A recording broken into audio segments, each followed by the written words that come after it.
এটা বাংলা গানের একটা অসাধারণ যুগের বা সময়ের গান। অঞ্জন দত্ত গাওয়া একটা কিংবদন্তি গান, যা অনেকে ছোটোবেলা থেকে শুনে আসতেছে, তবে আমাদের বাবারা চাচারাও ছোটোবেলা থেকে শুনে আসতেছে। সেই গানটা দুপুরবেলা ছেড়ে, দুপুরবেলার ক্লান্ত দুপুরে এরকম একটা গান ছাড়লে ঘরের পরিবেশটা একটু অন্যরকম ছিল। আর যেহেতু স্কিন কেয়ার চলতেছিল, তো আমার ননদিনী শিমু সেই গানটা সুন্দর করে একটা ফানি ডান্স দিয়ে দিছে। আর আমি বসে বসে চুরি করে তাকে না দেখায় ভিডিও করতেছিলাম, তো বুঝতে পারিনি যে এখানে ভিডিও চলতেছে।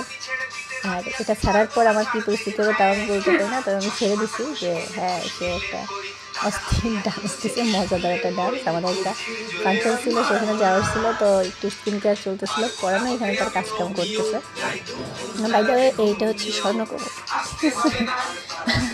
আর এইখানে আমরা মূলত দুপুরবেলাটা কাটানোর একটা সুন্দর পারিবারিক বিনোদন করতেছিলাম, এবং গানটা সত্যিই অসাধারণ। রঞ্জনা আমি আর আসবো না, রঞ্জনা আমি আর আসবো না।